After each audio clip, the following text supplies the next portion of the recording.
Small Changes by Digits 27, Chapter 7, New Challenges. Chunin exams? Naruto looked down at the consent form in his hands, his eyebrow quirked up high as his gaze flickered between it and his sensei. That's right, it's bothersome, but if you agree, I can sign you up for the upcoming Chunin exams. Naruto just continued to look incredulous, a sentiment mirrored by his teammates. What gives? I thought you said that we were bound to get a field promotion to Chunin soon enough. Insui just shrugged lazily, already looking like he just wanted to leave and laze under the clouds. Hokage-sama believed it would be a good idea to enter U3 anyway. The Chunin exams are supposed to show the power behind a certain village. What better way to express that than having our youngest and most accomplished genin participate? More so if you win. Suisui just snorted as he put the form in his pocket. You mean when we win? Itachi smirked at that. Sushi had every reason to be cocky. 3 years into their gaining careers, and the team had already completed more B-ranked missions than many Chunins. And Suicha sighed, already starting to walk away from the group towards the Nara clan compound.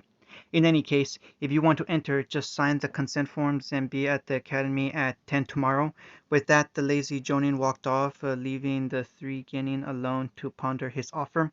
So what do you guys think? It was Naruto who asked. In the last 2 years, he had grown considerably, now standing a respectable 4 feet 10 inches for a 9-year-old. His long spiky red hair hung around his head in what most described as a mop, covering his eyes to a degree due to his forehead protector being around his biceps. He continued to wear his father's old tracksuit jacket, only now he kept it open, revealing the fishnet shirt underneath. He also wore baggy black pants tucked into his dark boot-like sandals. He wasn't the only one to have grown. Itachi now stood level with him. Unlike Susui, who was just slightly shorter, he now let his dark hair, cinch into a small ponytail with two long straight bangs framing each side of his face. A high-collared black shirt of the Uchiha clutched his narrow frame, gray three-quarters length pants and black sandals completing the attire.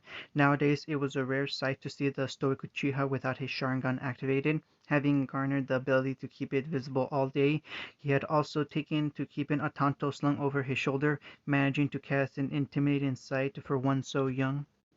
Shisui was probably the one who had changed the least. While he too kept his Sharingan activated most of the time, he lacked the serious edge to his figure that Itachi managed.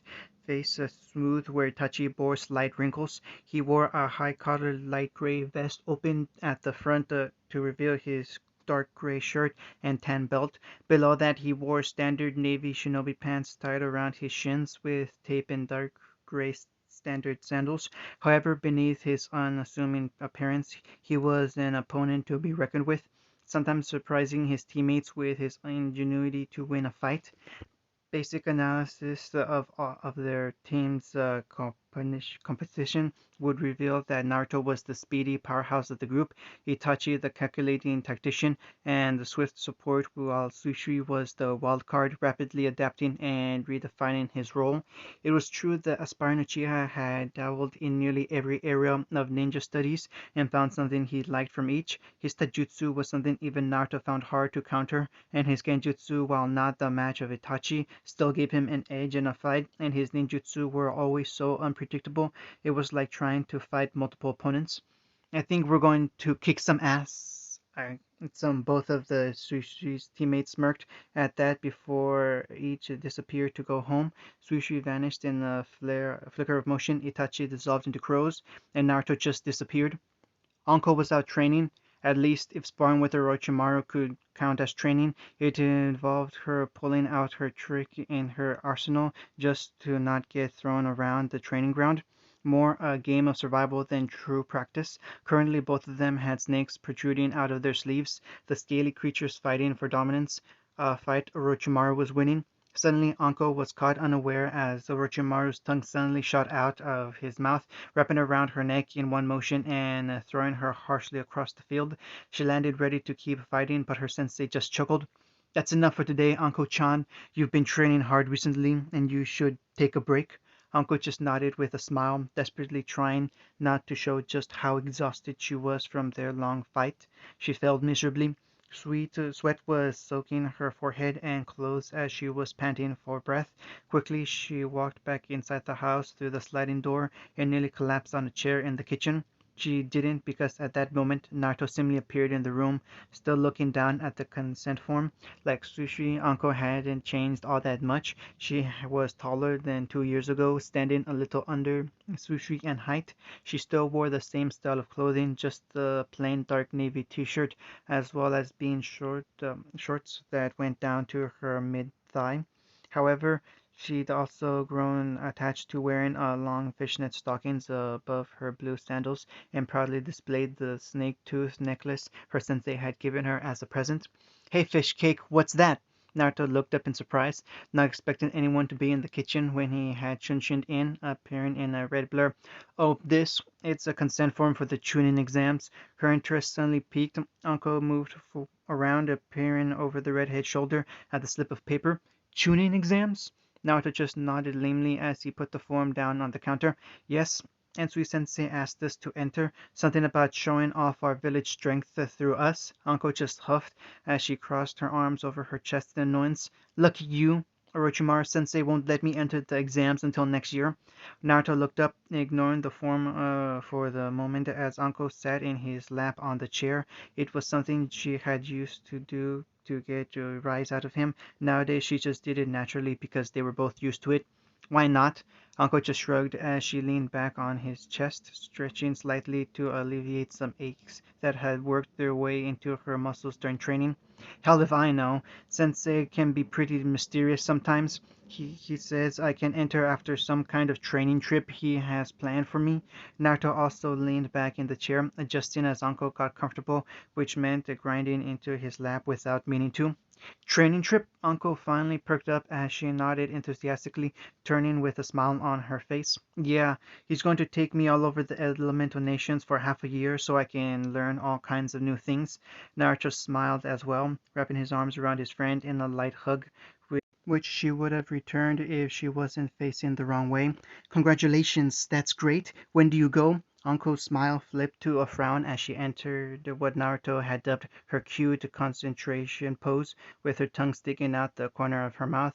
Um, I guess not too long after the training exams, maybe a week or two." Naruto ensnared her into a tight embrace, her again before gently sliding the girl off his lap so he could stand up.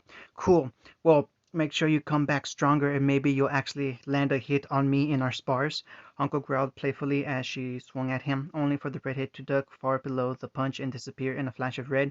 "Nice try, Uncle. Better luck next time." Uncle's lips thinned, dropping into a grimace before Orochimaru called out to her and she raced back outside. Before she did though, she took another look at the slip of paper on the counter and sighed. "Things are moving so fast. Don't worry, Naruto. I'll catch up to you any way I can." "So why do you think we have to go to the academy?" As always, it was Shisui who tried to strike up conversation in their small group as the three genin made their way towards the Shinobi Academy. "Maybe there is a writing test?" Itachi, always the voice of reason amongst the group, wasn't all too concerned if that was the case. "Nah, what the hell does a writing test have to do with being a Chunin?" Naruto, on the other hand, was slightly more dismissive of the whole thing, acting far more relaxed than he normally was. However, to the two Uchiha's trained eyes, they noticed it was slightly strained, which was usually for the normally overly calm Naruto. Itachi just sighed, knowing why he was acting this way. In Naruto's mind, this was the next major step, a stepping stone in his ninja life. This would make him one step closer to overcoming his father like he had promised. He was most likely quite nervous. "I would not be so quick to dismiss a writing test or anything that happens in these exams. Have you forgotten what Ensui Sensei told us?" Naruto sighed low in annoyance as he increased the pace, obviously rather anxious just to get to the academy, his steps wider and his gait uneven. "Yeah, yeah, look beneath the underneath. My dad had the same mantra." Itachi just nodded curtly, satisfied his teammate would at least treat the exam seriously, no matter what they were. Do you think it's like practice for when we have to do mission reports? Do you? Both Naruto and Itachi stopped, staring at their teammate incredulously before blinking and carrying on. Kami, I hope not. For some reason, just the thought of paperwork sent a small shiver up all three of their spines. Finally, they reached the academy, walking up the stairs to the third floor, not even bothering to glance at the rather poor genjutsu cast over a second floor sign. Finally, they stepped in front of the classroom 303, not even faced with Ensui melted out of a nearby shadow. You actually decided to come, and here I thought I was going to have a bothersome week. None of them even looked at the man, already far too used to this attitude to care anyway. Well, at least you three came together. Not that I really thought one wouldn't. Sui raised an eyebrow at this, looking at their sensei strangely. And what would have happened if one of us decided not to take part? And Sui just smiled lazily, reminding Naruto of a silver-haired Ambu who he had seen once when the man was supporting them on a mission and had taken off his dog mask. Then the other two wouldn't have been allowed to participate. The tuning exams are a team event. How else are you supposed to show teamwork and leadership? The three grinning could only nod at the logic before Ensui patted them each on the back. Now get in there. I want you all to become tuning. Even Itachi couldn't help that smile that managed to find its way on his face. Being your sensei is far too bothersome, only to be immediately replaced by a frown. They scowled at their sensei, who just uncharacteristically chuckled and melted back into the shadows. They walked into the class, ignoring most of the other genin assembled as they all stared at the newcomers. Many just seemed to be surprised by their ages, definitely being the youngest group there by a good few years. Others seemed to think it was some kind of joke, and Naruto even heard one boy whispering that it might be part of the exams. When he told his teammates, they just laughed. Soon enough they would be able to show they belonged here.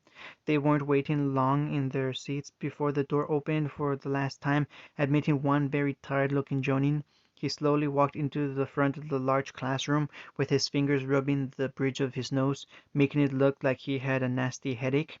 He was a lanky man wearing a standard jonin attire of the jumpsuit and flak jacket with long unruly brown hair and a long katana strapped to his back. Naruto leaned over in his seat to Susui as they watched the man tiredly lean back against the front of the wall.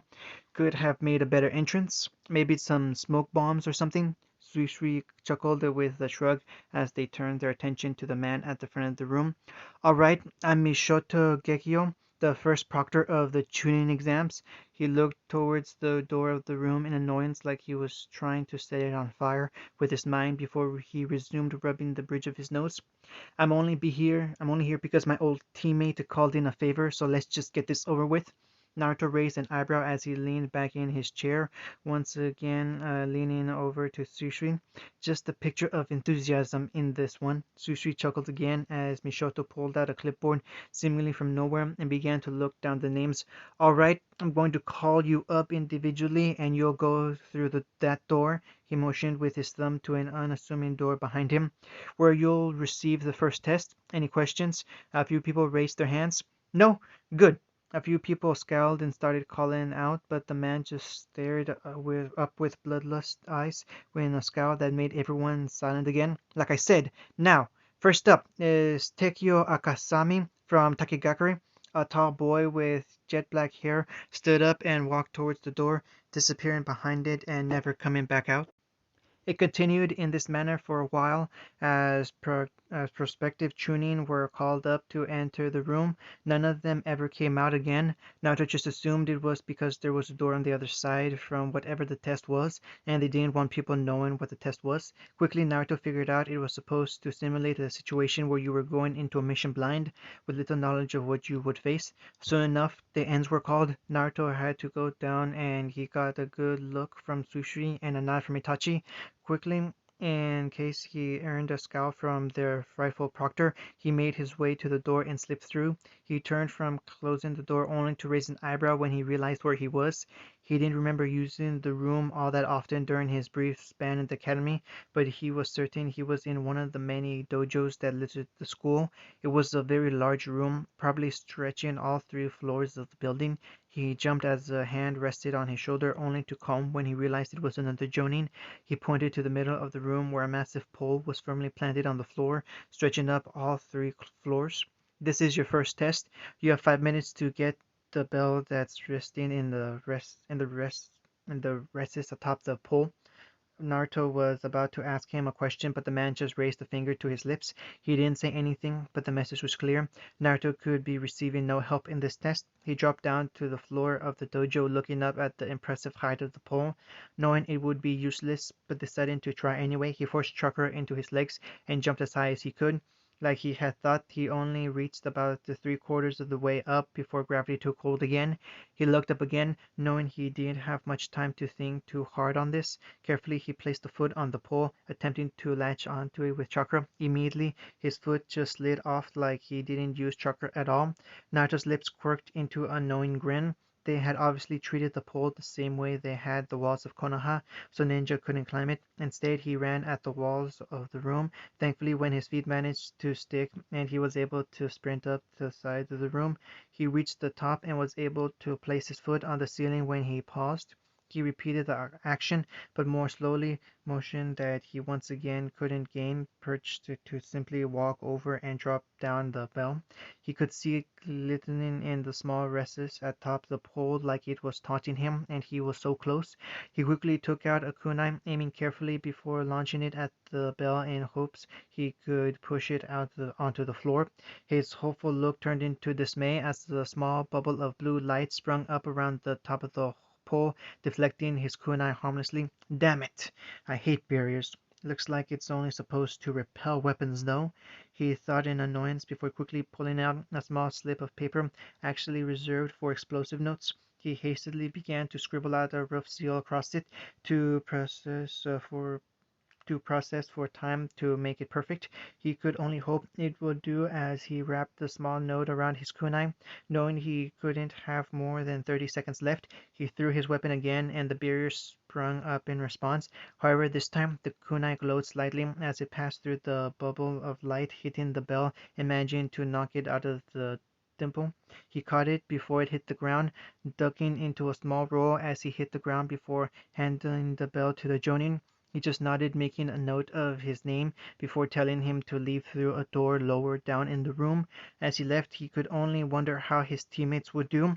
They didn't have his ceiling knowledge. Itachi would most likely use his crow to simply get the bell, which made Naruto jealous of his ease for a moment. Sushi would probably just get up the wall like him and Chunshin to the bell, though most people would find such a move impossible. The idea of the Shunshin was to temporarily revitalize your entire body with energy, giving you a burst of speed. However, the problem with that was it was very difficult to adjust how much energy you put into it. For most, it was a long-range transport jutsu energy you put into it, transport jutsu with little fighting application due to its unpredictability. However, it became apparent when Sushi had learned the move that he had an almost unnatural control over the jutsu, able to finally focus just when he ended up. He was even able to use it in a fight, almost looking like he was using the Horizon as he jumped about the fight. Unfortunately for him, the technique was rather taxing. So far, he could use it up to 5 times in quick succession. Either way, he would have faith that his teammates would be able to do it. He had to. Alright, brats, welcome to Training Ground 18, or as the Ombu like to call it, the City of Bones. The tall Jonin proctor standing in the front of the gates of the training ground grinned at the slightly nervous face of a few of the genin. Others seemed less concerned, and he couldn't fault them. On the outside, the training ground didn't really seem like much. However, there was a reason it was a training ground even Ombu didn't particularly enjoy being in. Behind this fence is part of Konoha that was nearly fully restored after the QB attack. It's a mess of broken buildings and unsprung traps just waiting to take your head off. He grinned as a few more faces joined the nervous ranks. The second test is simple. Each member of your team will be given a bell. Your goal is to reach the old Ambu headquarters at the center of the training ground. Sounds simple enough. Wrong. You need to provide 6 bells at the door to get in. How you get those bells is up to you. There are a few scattered around the training ground itself, but not enough for all of you. Failure to provide the bells after 3 days and your team will be disqualified. All three members of the team must be present to pass on to the next round. After making sure everyone understood, he grinned again, producing a set of documents. You all also need to fill in this liability forms. From this point on, in the exams, killing is allowed, he said with a grin. Sunken faces, which only darkened as he saw a few getting smirk at this.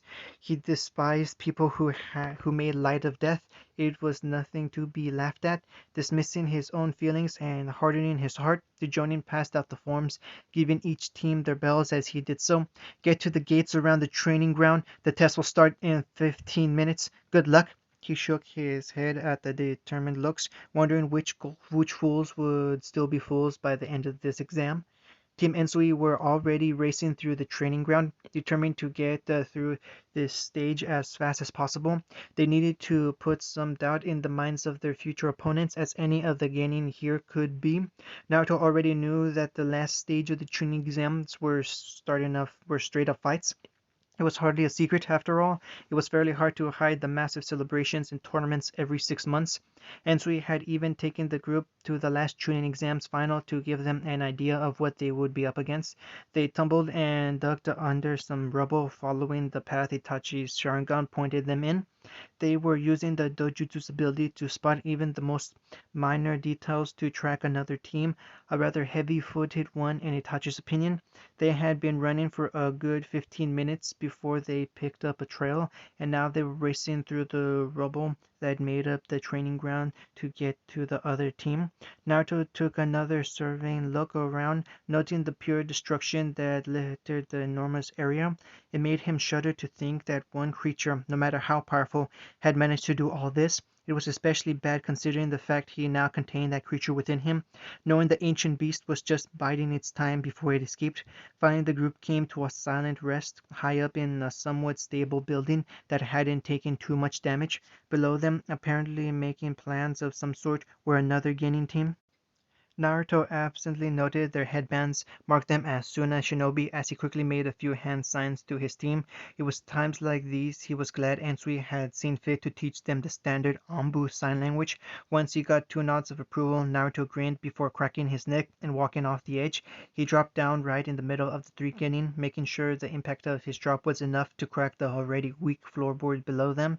They were so surprised that he had already struck one of them directly between the eyes before they could react. "Hey!" The next one to cry out received similar treatment as Naruto suddenly disappeared, reappearing behind the shocked genin as he cracked him roughly on the back of the head. He cursed when the boy disappeared in a cloud of smoke, only to be replaced by a pile of rubble from nearby. He dodged backwards suddenly, avoiding the closed fan that was ready to take his head off if he hadn't.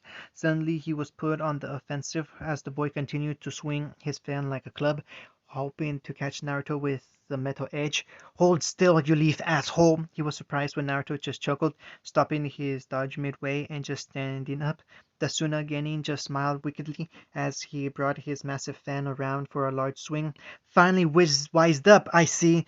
Little brats like you aren't cut out for tuning." Naruto just shrugged, stowing away those infernal words into the deep recesses of his mind. The Suna Genin brought his fan down in a hard, fast swing, only to pass straight through Naruto's body. "Huh? Clone?" He jumped back in confusion, only to find his legs trapped as he slowly began sinking into the ground. The sky above him warped and twisted, becoming a blood red. His eyes bulged wider as he looked up, noticing the bright spot in the sky that slowly became larger and brighter. His last waking thoughts, as he brought his hands up to shield his eyes, were filled with Hoarder's images of his own death before he blacked out from the illusionary pain. Above him, Naruto just sighed as Itachi walked up beside him, holding out the bell from the genin Naruto had hit first. "You know, it's a lot less fun when you just put them under a genjutsu." Itachi said nothing, just motioning over to where Sushi was engaging the last conscious opponent, the two going back and forth with taijutsu. A long time ago, Sushi may have found the much older boy difficult, but with his Sharingan, the practice sparring against Naruto, he was easily countering the boy's every move and retaliating harshly. Finally, the last Suna Genin dropped to the ground, too injured to carry on. "Damn you! What the hell are you three?" Susui smiled sinisterly as he reached down to grab the boy's bell, unwisely hanging from his belt. "We're Team Ansui, don't forget it." In a last burst of energy, the Sunagenin grabbed the bell off his own belt and held it out in front of him. Fire Release Phoenix Flower Jutsu. He spat a single weak fireball at the bell, but it was enough to melt the thin metal, rendering the bell useless. He smirked spitefully one last time before passing out from the pain running through his body. Sushi just cursed as he watched the molten metal that used to be the bell sink into the ground, kicking the unconscious Suna ninja in irritation. "Sore loser much?" Naruto just shrugged as the three of them sat around the small camp area the Suna shinobi had set up. "Well, now what?" Susui shrugged once more, the two of them turning towards Itachi expectantly. The Uchiha thought for a moment, looking around them at the training ground. "The only other option is to find another team and get their bells, unless we want to waste time slogging through the training ground to find one of the single bells the proctor mentioned." Naruto straightened his spine with a grin. "Who said we have to do it?" He formed a single hand sign as five more of him suddenly appeared in puffs of smoke. Susui just looked at the clones with a small amount of exasperation, while Itachi raised an eyebrow. "How exactly are clones going to help us here?" Naruto grinned broadly as he suddenly threw a kunai at one of his clones. Both Uchiha were amazed when the other Naruto effortlessly caught the thrown weapon by the handle. Not just clones, shadow clones. Naruto quickly created several more and sent them all out to escort them for either more bells or more teams. Each redhead saluted before disappearing in a burst of speed. At this rate, they would have the bells no problem. "When did you learn that?" It was Susui who asked, still amazed by the fact Naruto could create solid clones. They could have so many applications. Naruto just rubbed his head sheepishly, realizing he forgot to mention his new technique to his friends. About a month ago." Both Uchiha glared at their friend, rather annoyed he had failed to mention this technique to them. "Remember how I have trouble with the regular clone jutsu because of my chakra reserves? And Sweet Sensei said that this would be a good alternative because they require a lot more chakra." His teammates just nodded at that. While the Sharingan activated, they couldn't even tell the difference between the original and the clones. They're also pretty useful because they can transmit the information back to me when they dispel, so I guess their main purpose is recon. Again, he received nods. The logic was sound and the applications opened up even more. "Could you teach us?" Naruto just shrugged as he reached into his pack, withdrawing a scroll Ensui had given him. "Sure, I pretty much have it down." He passed the encrypted scroll to Susui, who looked over it almost with glee, already thinking of all the things he could do with it. Itachi gazed more coolly at the scroll, his mind running through a few thoughts. "What happens if you put too much chakra into one of the clones?" Naruto just blinked as he looked at Itachi. "I don't know. It's never happened before." "Why?" Itachi just shrugged as he returned to looking at the scroll with a critical eye. "No reason, just an idea." Naruto hummed thoughtfully at his friend's musing. Itachi was never satisfied with the jutsu until he found a way to tweak or personalize it to his preferences. He was oddly predictable. Suddenly a clone dropped down in their midst, looking ever so slightly singed as it panted breathlessly. Everybody smiled, though, when the artificial redhead reached into its pouch and withdrew a single gleaming bell. "Whoa, what happened to you?" The clone just sighed as it dispelled itself, giving Naruto a sudden influx of information that made him shiver. "The Jonin who set this place up was a freaking sadist." He shuddered again before the three of them got up. Susui put in the shadow clone scroll away. "All right, we better get moving. No doubt there will be some teams setting up around the Anbu headquarters for ambushes. The longer we wait, the more time we give them to prepare." After nods of acknowledgment from his teammates, the three of them set off again, racing towards the center of the training ground. End of chapter 7.